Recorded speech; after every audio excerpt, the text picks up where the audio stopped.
important on a big occasion. You've got to try and settle your own nerves, obviously. And then the other thing you've got to do is show your opponent that you're playing well enough to actually scare them when you're coming up against the likes of Nadal. And that was the perfect opening game. He defended well, didn't make any unforced errors, and then threw in a little bit of variation at the end, which is so important when you're up against Nadal. You've got to try and draw him off the baseline if you can. This drop shot here was played at precisely the right moment, just inside his own baseline, so the ball had less distance to cover, so Nadal had less time to actually read it, and then of course try to chase it down. So the perfect start. It's a wonderful tennis club, this one. Private members club here in Barcelona, established 1899, the oldest tennis club in Spain, in fact. Founded by the English, I believe. Lawn tennis club initially, wasn't it? Before they put the dirt down. Made a hasty retreat. Let the Spaniards get on with it.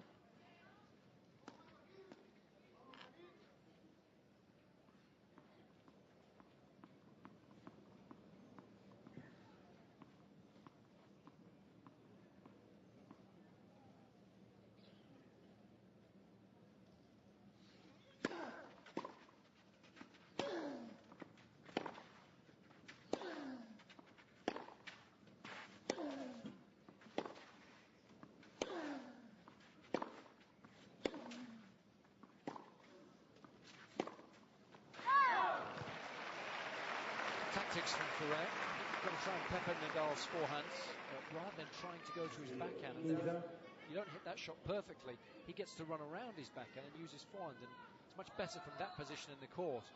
If he goes straight to his forehand and get him moving to his left, then he doesn't hit that shot quite as effectively, and there's not much in it. But at this level, you are talking about just trying to gain a slight advantage. By using that pattern of play, I think Ferrer does.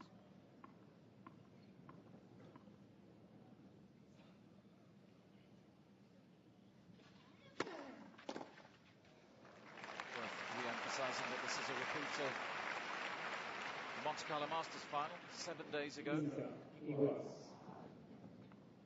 These guys certainly the pair that have thrown down the gauntlet to everybody else as far as the early European clay court season form is concerned.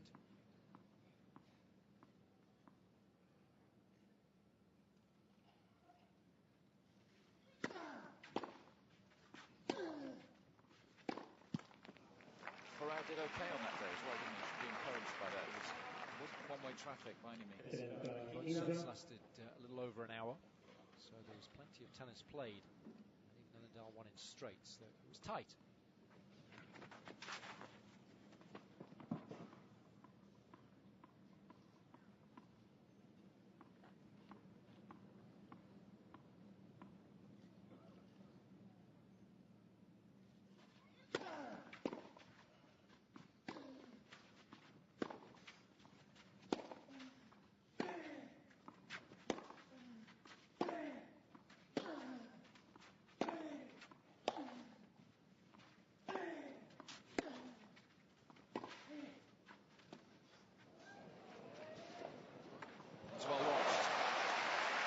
Both these guys have exceptionally good sets of wheels. He's up to that ball so quickly. Normally players there would look to play a drop shot off that shot or just bunt it up the line. Instead, Ferrer got there so quickly, he was able to whip up the back of the ball and hit a winner from that position, which isn't easy to do, especially against the likes of Nadal.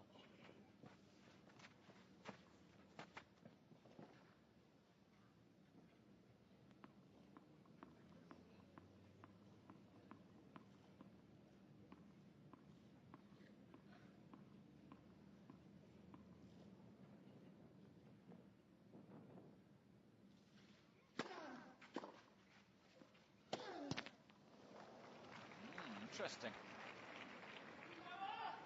Not in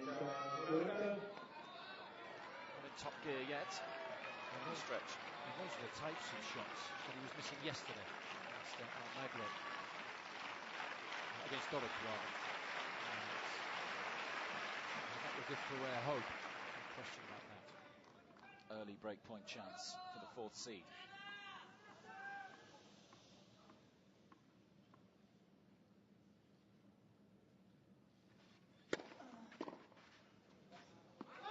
saves it with a big first serve.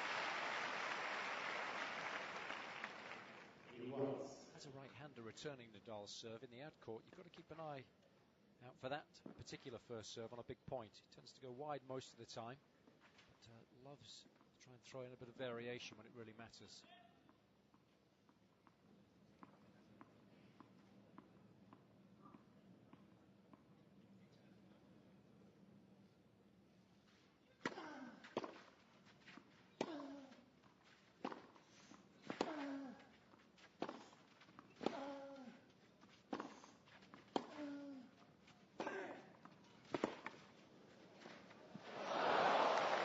Idea, failed to execute.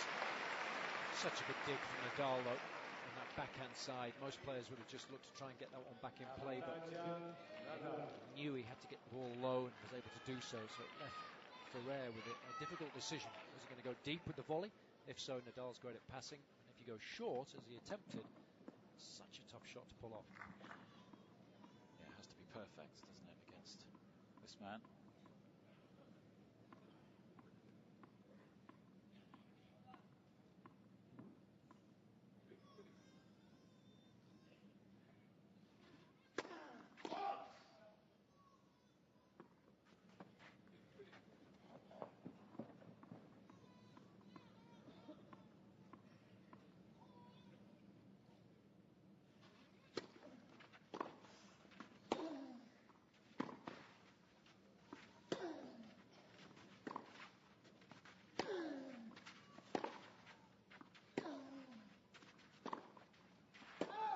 Just deep. Nadal survives. Tricky service game.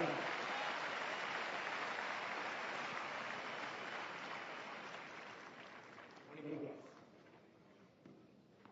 Stevens after 2 games played.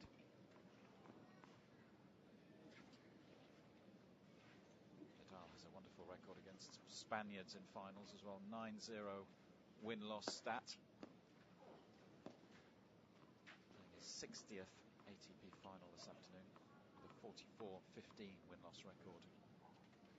Pretty impressive. It's very impressive, especially when you consider it's tougher to play against players that hail from the same country, because you feel a little bit of additional pressure. Outstanding numbers, those.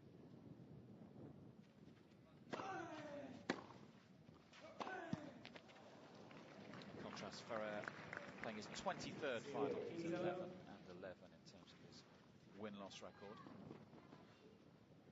Still a pretty good effort if you're evens playing on the final Sunday.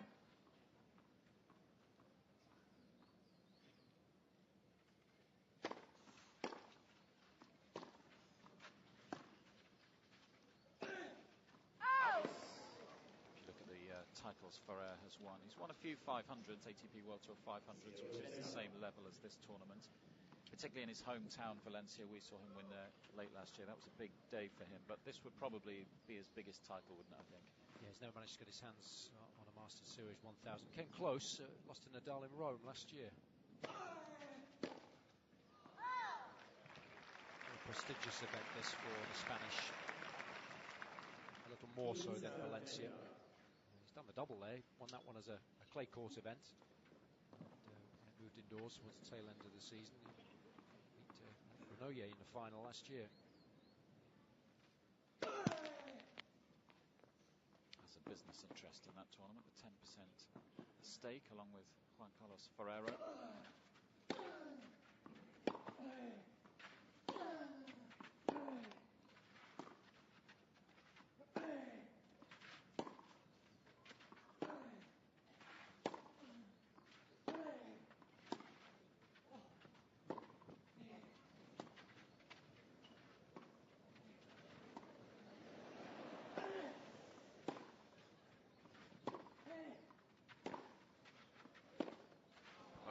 Slicing and dicing midway through that point. Such a shame that the rally finished with an error, because there's some lovely variation from both. Both thinking very clearly, trying to keep the ball out of their opponent's comfort zone, so keeping it either really low with those sliced shots or nice and high, or trying to push them wide of the single sideline. It's really interesting to watch. Early breakpoint chances for Nadal.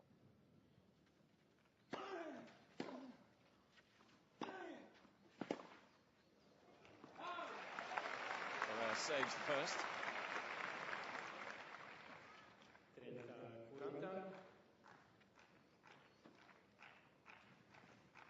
Still one to face, though.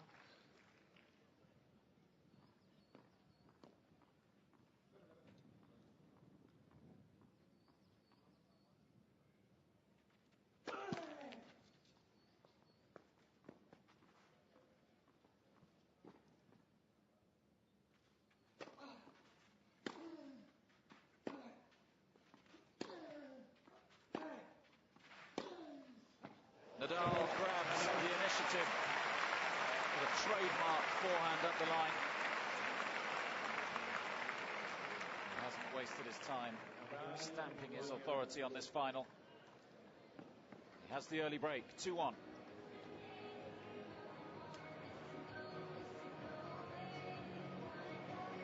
What a shot that was to get the initial break of serve, because I was just thinking as Ferrer hit his shot to Nadal's forehand that he'd done exactly the right thing.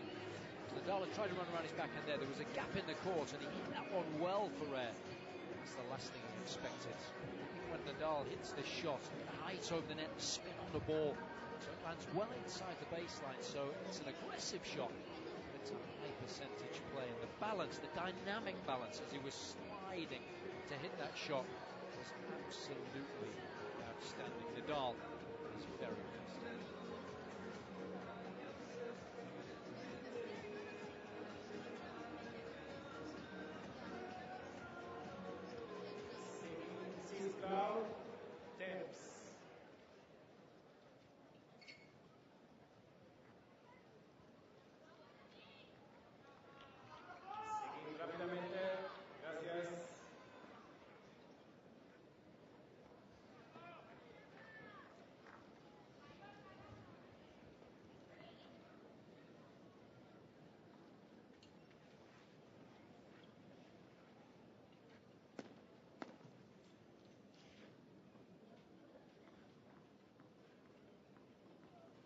So Nadal with an early break.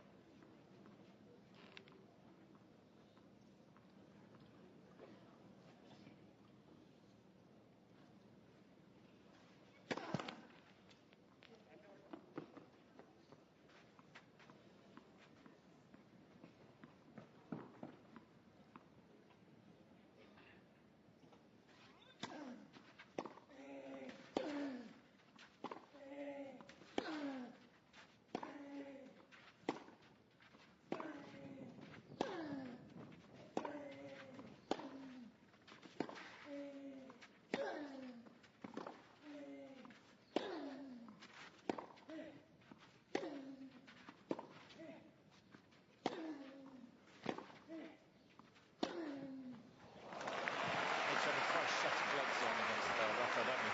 Change them every time you change ends, don't you? And that was phenomenal ball striking from Nadal. That's what I was talking about earlier in the week, especially when he played Monfils in the first set. That's how he was using his forehand on that day as well. I mean, Ferrer couldn't find his backhand there. Not even with Sat now. Ruthless.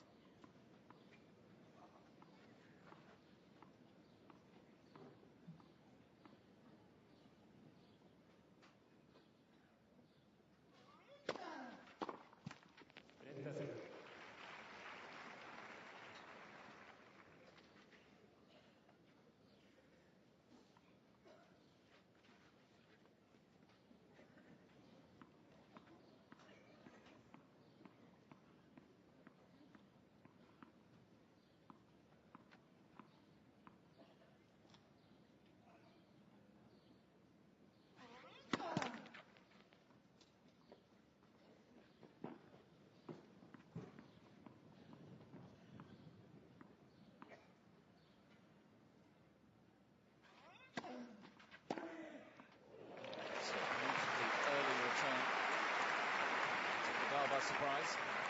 what you've got to do against him when you get a look at the seconds. You don't get that many. So you've got to take a little bit of a risk every now and then. Try and take it on the rise.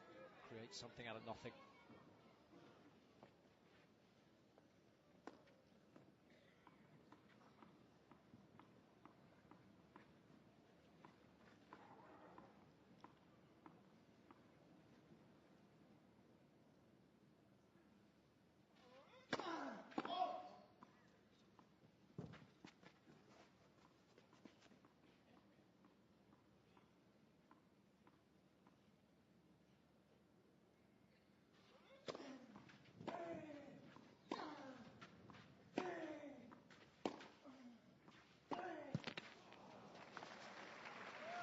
These guys have been enjoying their football this week.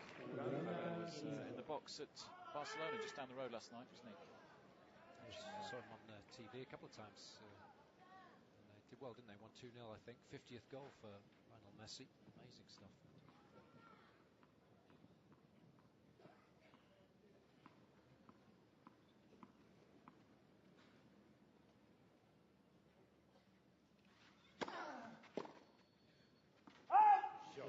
Nadal's team, Real Madrid, won the big one this week, though.